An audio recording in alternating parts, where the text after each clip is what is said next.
Olá, povo de Deus, graça e paz. Meu nome é Gelson Becker, sou líder da Escola de Ativação Profética e no vídeo devocional de hoje eu quero falar sobre o ânimo, os talentos que o Espírito Santo de Deus opera em cada um de nós. O ânimo divino.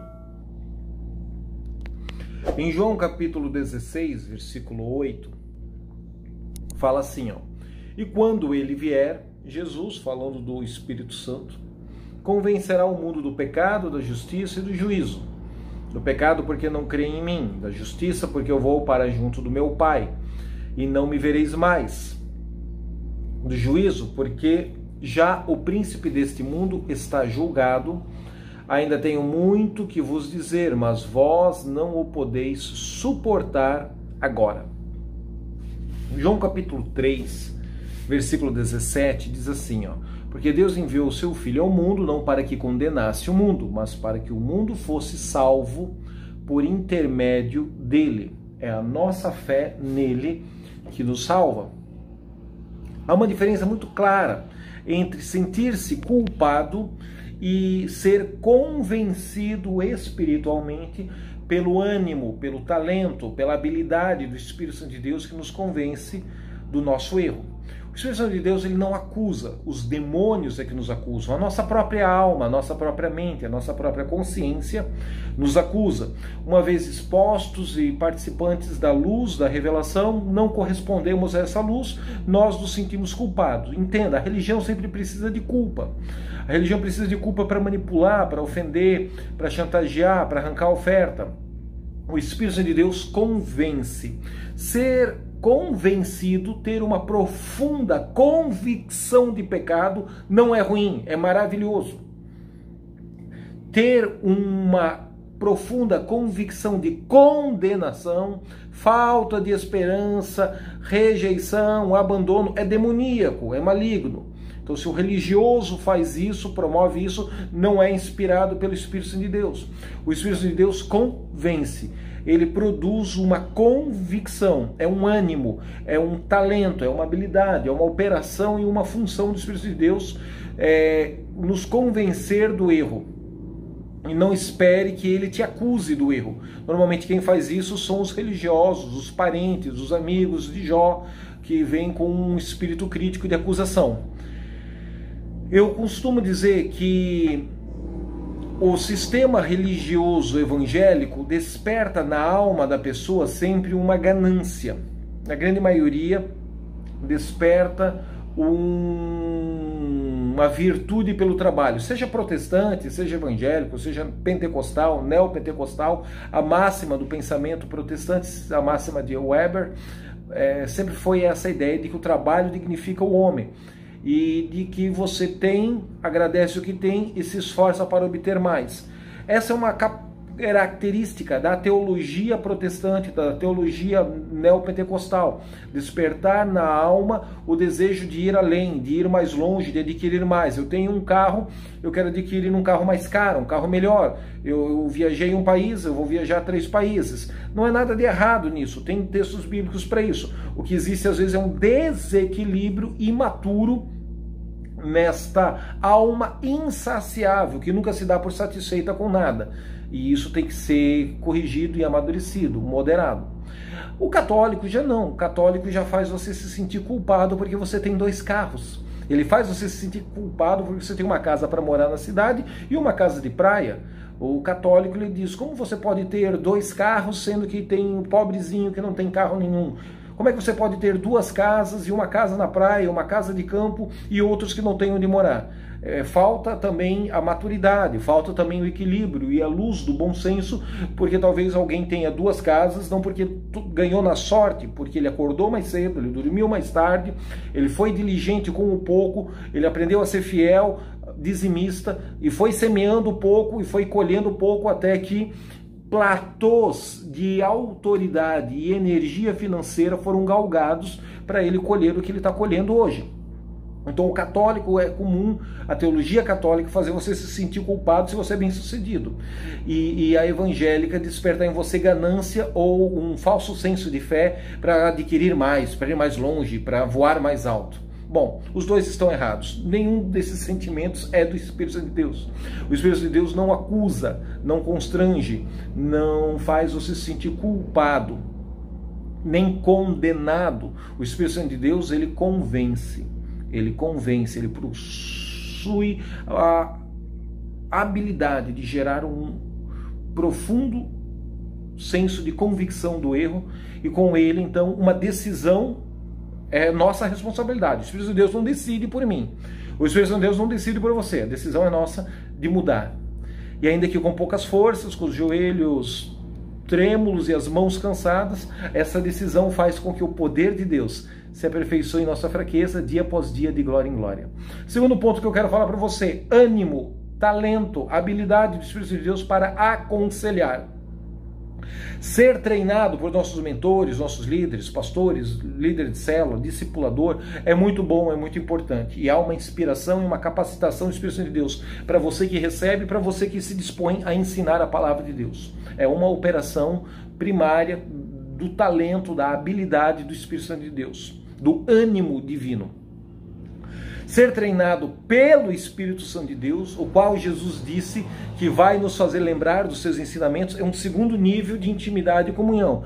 Não quer dizer que você não possa ter mentores naturais aqui na Terra, mas além desses mentores, você aprendeu a desenvolver uma cultura e que o Espírito Santo de Deus testifica no seu espírito as coisas que você está aprendendo.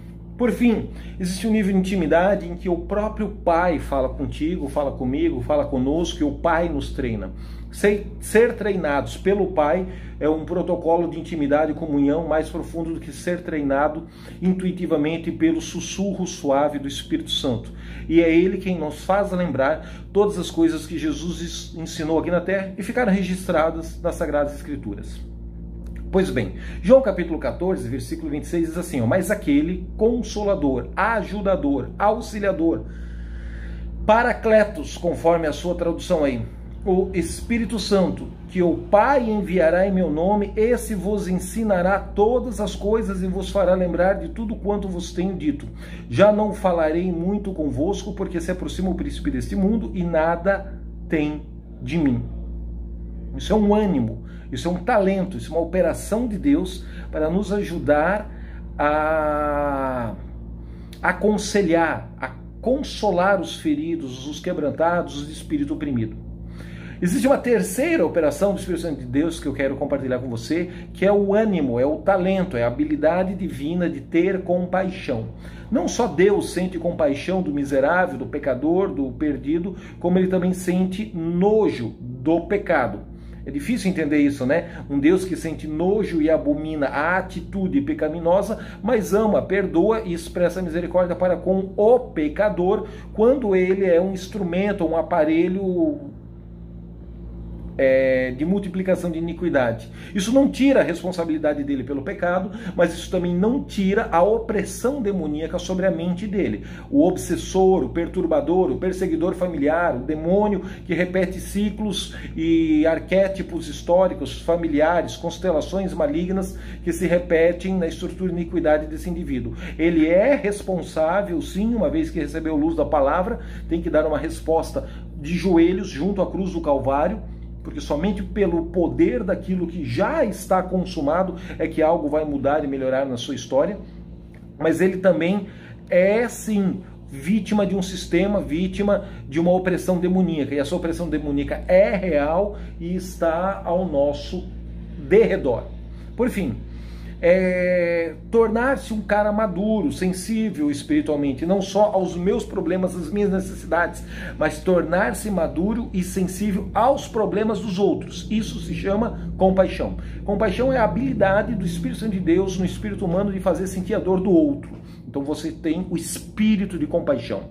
Jeremias capítulo 9, versículo 1, é um texto clássico em que nós entendemos por que Jeremias é chamado de o profeta chorão. Oh, se a minha cabeça se tornasse em águas e os meus olhos numa fonte de lágrimas, então choraria de dia e de noite os mortos da filha do meu povo. Mateus, capítulo 20, versículo 34.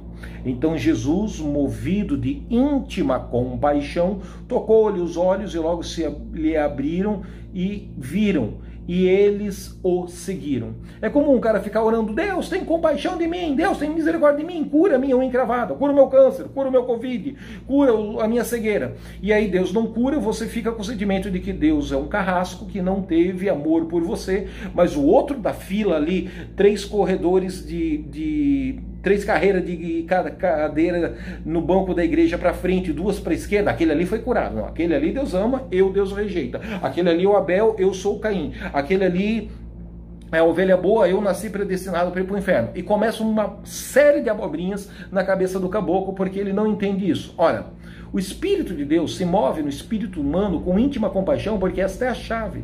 Esse é o portal que abre os milagres instantâneos, os milagres imediatos. Diferente das operações de cura, em que ela é progressiva.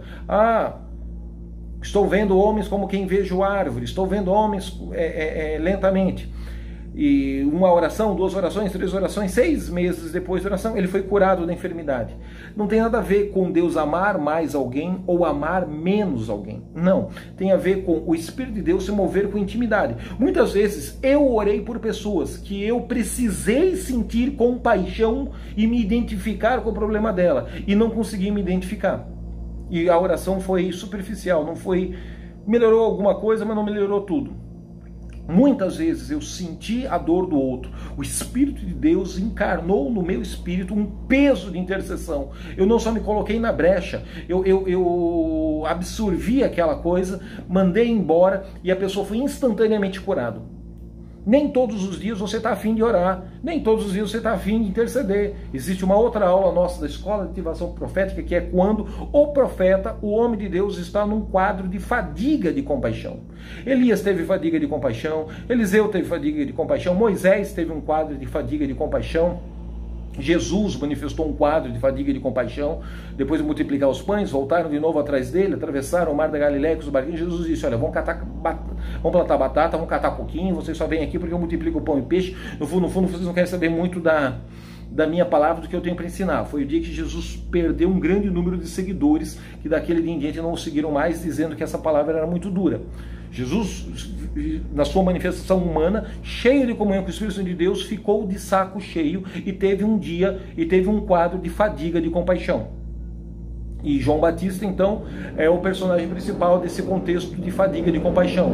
Em alguns momentos das epístolas eu vejo o apóstolo Paulo escrevendo num quadro e num contexto de fadiga de compaixão. Ora, o Espírito Santo de Deus, ele gera uma capacidade sobrenatural, uma inspiração divina para mim e para você sentir a dor do outro. E não se sinta culpado, se nem sempre você está disposto a sentir a dor do outro. Profissionais de humanas, é comum começar o dia com uma disposição, com uma qualidade e terminar o dia abreviando e atropelando o protocolo de atendimento. Seja médico, seja professor, seja psicólogo, seja pastor, ele tem 50 pessoas para atender hoje agendado no consultório. O primeiro ele vai atender com um nível de entusiasmo, o último ele vai estar cansado, ele vai estar num quadro de fadiga, de ouvir o problema de tantas pessoas ao longo do dia, de se sensibilizar e de sentir compaixão com tantas situações que no final do dia ele já não está dando a atenção que ele deu no início do expediente. E isso não é pecado, isso é humano. É o lado humano do profeta, do intercessor, do adorador. Homens de Deus, até mesmo como Jesus, tiveram e evidenciaram quadros de fadiga de compaixão. O que o Espírito de Deus faz? Traz esse peso, traz essa capacidade. O Espírito de Deus se move no nosso espírito para dissipar. Mas isso tem que ser um mover sobrenatural. Às vezes no campo da alma, no campo das boas intenções, no campo da religião, você não consegue ter esse nível de identificação ao ponto de abrir os portais e os corredores de cura ou de milagre instantâneo. Os milagres instantâneos estão diretamente ligados a esse espírito de compaixão. Temos uma aula de quase 2 horas só sobre isso. Quarta habilidade, quarto ânimo, quarto talento de Deus que se opera, se manifesta em nós. É o ânimo de santificar, é o ânimo de purificar, é a habilidade de deixar limpo. Existe uma grande dificuldade dos fariseus em entender o que Jesus está manifestando de diferente das tradições, das escolas rabínicas que eles já tinham até então. Naquele momento da história tinham muitas linhas de pensamento teológico entre os judeus, mas duas grandes vertentes. E havia então uma grande dificuldade deles entenderem e receberem o vinho novo que Jesus estava manifestando. Por quê? Por causa do zelo. Zelo é uma coisa que pode ser usada para o bem, zelo é um negócio que pode ser usado para o mal. Zelo, ele não é necessariamente ruim e também não é necessariamente bom. O zelo dos fariseus impediu eles de receberem a Jesus como Messias. O zelo pela lei. Então existe um zelo farisaico que deve ser rompido na nossa vida. Existe uma negligência religiosa e responsável que deve ser transformada em diligência. Por isso que eu prefiro usar a palavra diligência do que a palavra zelo religioso. João capítulo 2, versículo 16 diz assim, ó: E disse aos que vendiam pombos, tirai daqui estes, e não façais da casa de meu pai casa de venda. E os seus discípulos, lembrando-se do que está escrito, o zelo da tua casa me devorou. E estando ele em Jerusalém pela Páscoa, durante a festa, muitos, vendo os sinais, os prodígios que operava, creram no seu nome. Qual foi o motivo que os judeus fecharam o seu coração? A grande maioria da aristocracia judaica, embora o povão recebia Jesus. O zelo farisaico. Bom, assim como o Pai ungiu a Jesus para quebrar o sarrafo, virar a mesa dos cambistas e limpar o templo físico de dentro para fora, assim Deus também me unge e unge você, me inspira e inspira você. Deus nos dá ânimo, Deus nos dá coragem, Deus nos dá habilidade divina para limparmos o nosso templo, tanto o nosso templo espiritual quanto o nosso templo físico nos dias de hoje, de dentro para fora. Quinto, o ânimo de ordenar, o ânimo de exercer autoridade, o talento, a habilidade de mandar o vento se calar ou qualquer outro fenômeno da natureza, pondo os espíritos elementares da chuva, do vento, da tempestade, do terremoto, da eletricidade, né, de alguma catástrofe da natureza, debaixo da autoridade do senhorio dos pés de Jesus. Marcos capítulo 4, versículo 39, e ele, despertando, repreendeu o vento e disse ao mar, cala-te, aquieta-te, e o vento se aquietou e houve grande bonança. Por fim, o sexto ânimo, talento, habilidade divina que eu vou compartilhar com você hoje é o ânimo, é a habilidade, é a capacidade, a unção para conquistar, a unção para adquirir, a unção para vencer. Sim, Romanos capítulo 8, versículo 26 diz, e da mesma forma, do mesmo modo, o Espírito Santo de Deus nos ajuda nas nossas fraquezas. E essa palavra fraqueza, ela poderia ser traduzida por incapacidade de gerar resultados. O Espírito Santo de Deus nos auxilia, nos ajuda em nossa incapacidade de produzir, em nossa incapacidade de conquistar, nossa incapacidade de vencer, em nossa incapacidade de adquirir algo, nossa incapacidade de gerar resultados. Porque não sabemos o que havemos de pedir, não sabemos orar de modo conveniente, mas o mesmo Espírito intercede por nós com gemidos inexprimíveis. Essa palavra, fraquezas, poderia ser traduzida por incapacidade de gerar resultados. Há uma unção, há uma habilidade, há uma parousia do Espírito Santo de Deus em comunhão com o Espírito humano que gera resultados. O Espírito Santo de Deus me ajuda a comprar, me ajuda a vender, me ajuda a assinar esse contrato e a receber o meu comissionamento. Eu não sei em que área da sua vida você vai aplicar essa conquista de uma casa própria, de um emprego, de um carro, de uma formação universitária, de concluir os estudos, mas eu entendo que há um poder, há uma habilidade, um ânimo divino para te auxiliar nessa área que você esteja desanimado.